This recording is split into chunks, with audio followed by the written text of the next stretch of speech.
is listen. The first story, it belongs to the window, to the glass the rain is kissing now. For a long, long time, someone sat right here, watching the seasons turn the forest from green to gold and back again.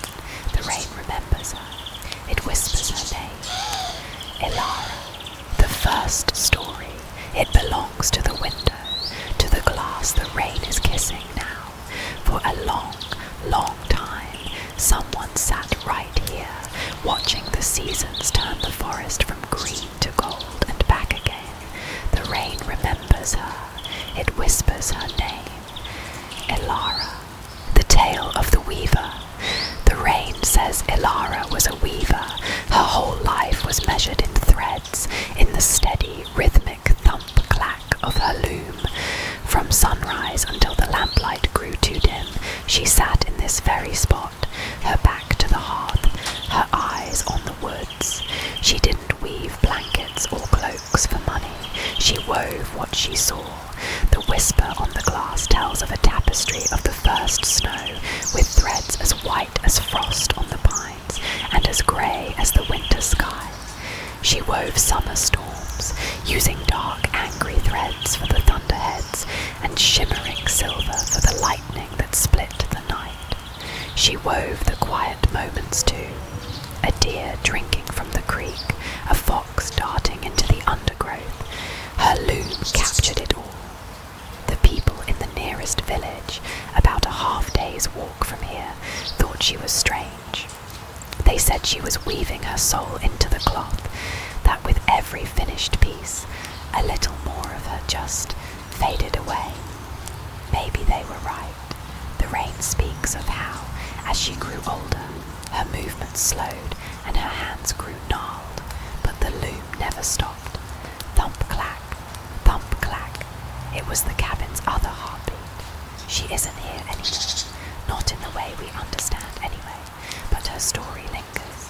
If you breathe in deeply, past the scent of damp earth and pine, you might just catch it. The faint, clean smell of old wool and dried herbs.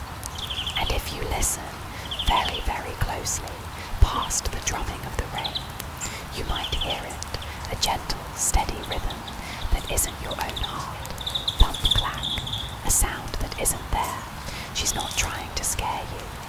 The rain says she's just continuing her work, weaving this very moment, weaving the sound of the storm and the quiet dark of this room, adding you to her endless tapestry of the woods. Hush now. The weaver's whisper is fading, returning to the glass. The rain falls a little harder for a moment, as if to wash the story away. A pause, a breath, the wind shifts, and with it, the rain brings a new voice up from the forest floor. This story comes from the path leading to the door. It speaks of the one who walked it last, the tale of the keeper of the path. His name is gone. The rain washed it away, wore it smooth like a stone in the creek. The rain only remembers his purpose. He was the keeper of the cabin, but more than that, he was the keeper of its paths. He believed a clear path kept the soul from getting lost in the woods and in life. Every morning, before the sun was fully up, he'd take his rake and his broom and begin. He cleared fallen leaves from the narrow trail to the well. He swept pine needles from the stone steps. He trimmed back the ferns and brambles that were always trying to reclaim the walkway, a silent daily battle against the wilderness. The rain remembers the soft scratch of his rake on the soil, the rustle of his heavy oilskin coat as he worked. He was a quiet man. The whispers say he rarely spoke, preferring the company of trees and the quiet satisfaction of his work. He lived and died in this cabin, and his only legacy was the clarity of the paths he tended. After he was gone, the forest began its patient work of forgetting. Weeds grew, branches fell, the paths slowly began to vanish, but sometimes they come back. The rain tells of travelers,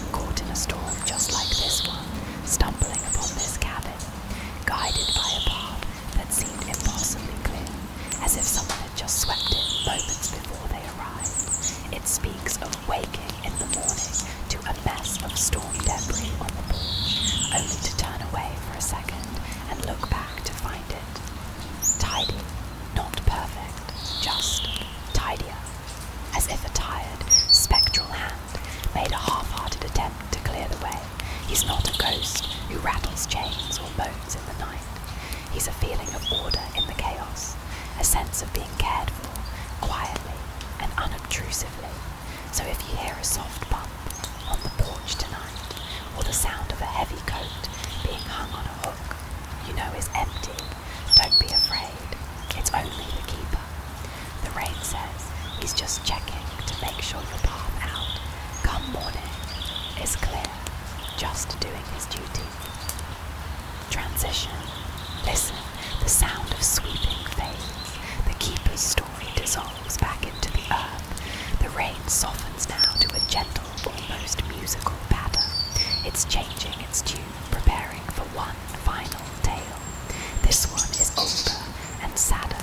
It's a secret the woods have kept for a very, very long time. The tale of the lost lullaby.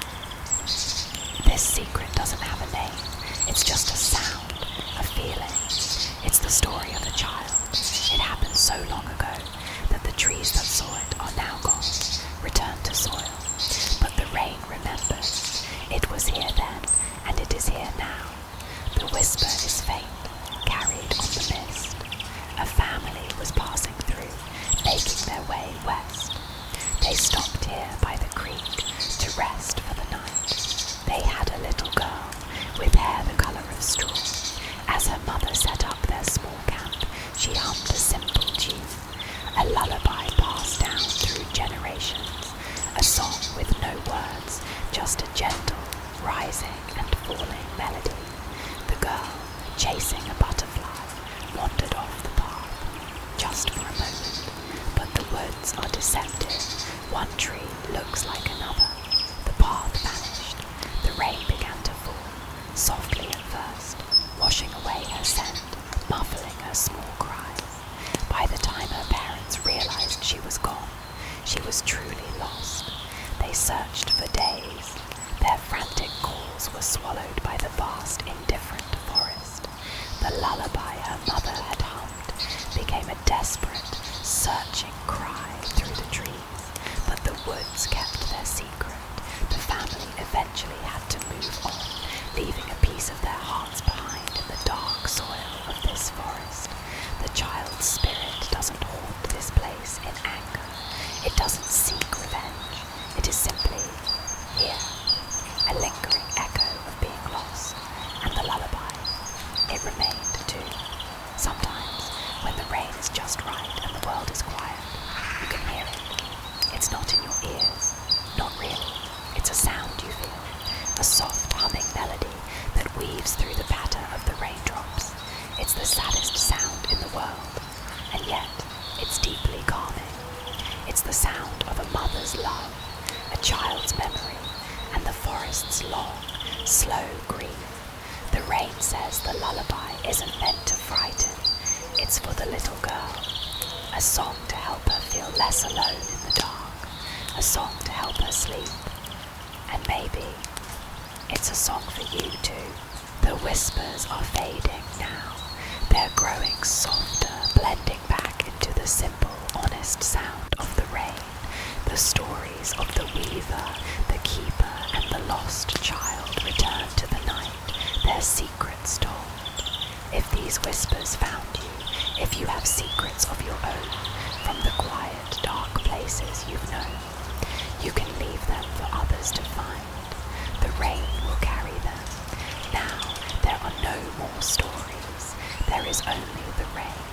Let the sound wash over you. Let it fill the quiet spaces. There's nothing to do, nothing to think about. Just the steady, gentle drumming on the roof and the glass. A lullaby from the sky itself. Listen and sleep. Sometimes when the rain is just right and the world is quiet, you can hear it. It's not in your ears, not really. It's a sound you feel. A soft, humming melody that weaves through the patter of the raindrops. It's the saddest sound in the world, and yet it's deeply calming. It's the sound of a mother's love, a child's memory, and the forest's long, slow